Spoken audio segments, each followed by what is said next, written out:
Well, hello, folks. Day's not done yet. Been a long day, busy day. Got a lot of stuff done. I took some photos of us doing it. In fact, part of the reason that I'm not back doing a show right now is because I'm out taking more photos. And the part of the reason for that is because my battery's already gone flat once today, and I'm in my battery. Uh, I've been out sawing wood and carrying on.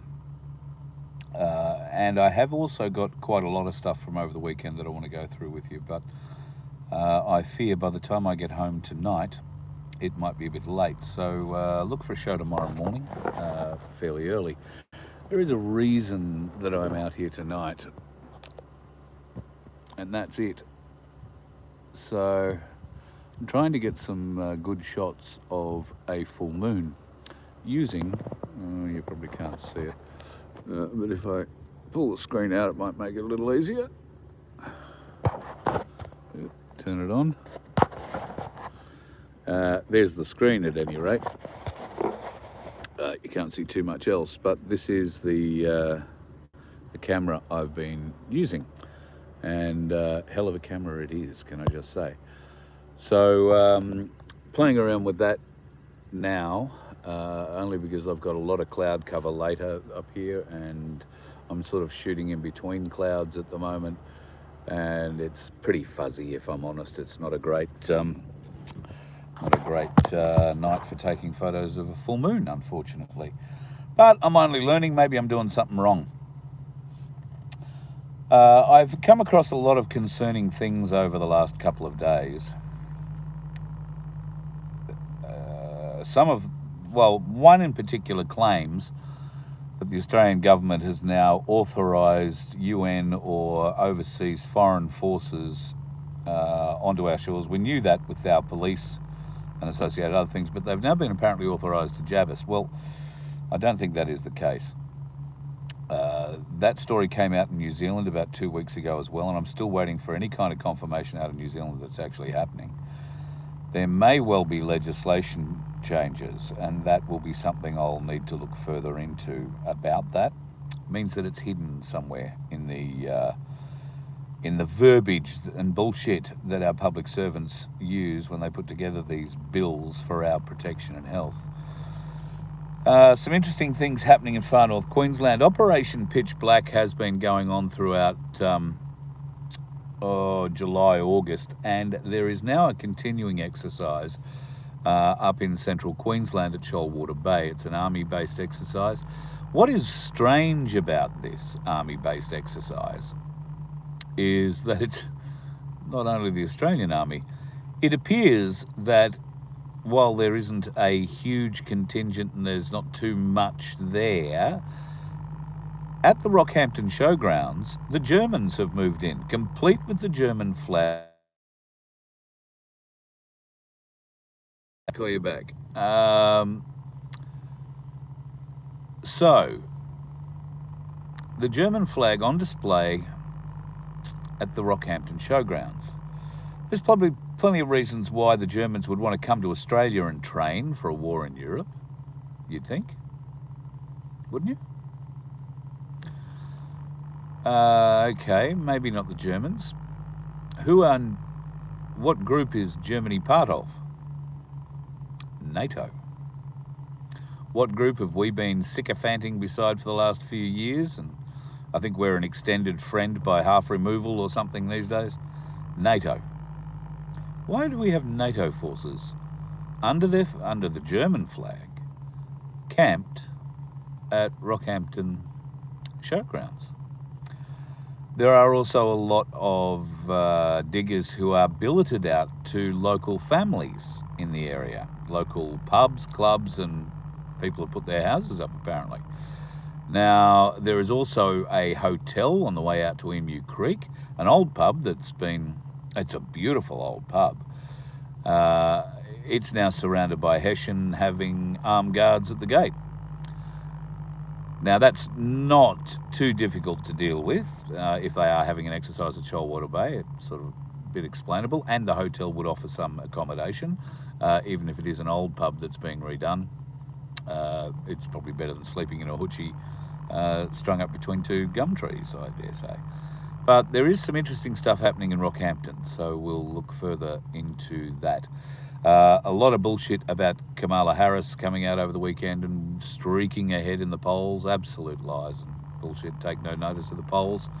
A lot of talk about AI over the weekend, particularly in America, because shock, horror, gasp, an AI-generated image of Donald Trump and Kamala Harris was popped up in the last 24, 36 hours or so.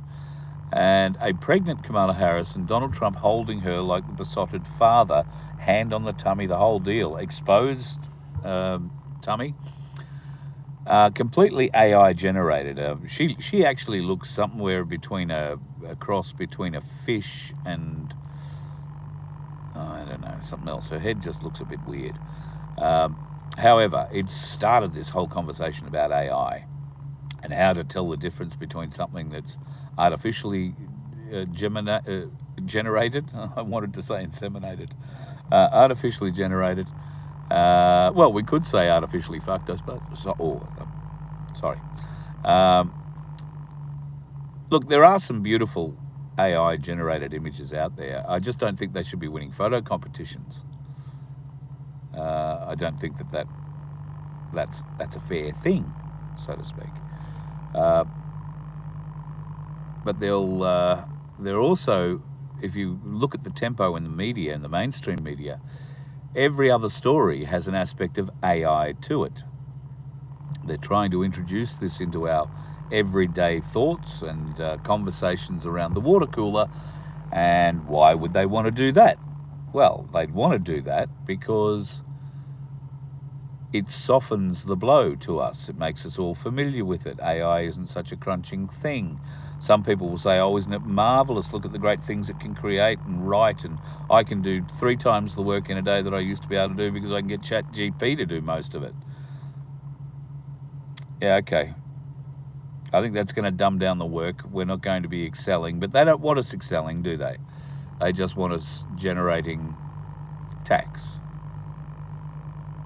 which we're still struggling to try and find a lawful piece of paper or anything to sustain the fact that it's lawful to take that tax. But it doesn't really matter what we can and can't find, unfortunately. There is no appetite from anybody to enforce the law. That is one of the biggest things I'm finding. The enforcement of the law is where we trip. But there are moves afoot, apparently within law enforcement and those who used to be within it. Significant movements are being made and going ahead with trained people. I don't think this is a bad thing. I don't know where this stands with the common law court people and their sheriffs, so we'll have to wait and see. But those sheriffs, while acknowledging they have some powers, have absolutely have the power of arrest, but where are they going to put you? Take you and lock you in their spare bedroom? You can see all sorts of problems arising out of that sort of an arrest and capture. So, no, we need to figure out ways to correct our judicial system. And a lot of that will have to do with correcting our political system, who has appointed our judicial system.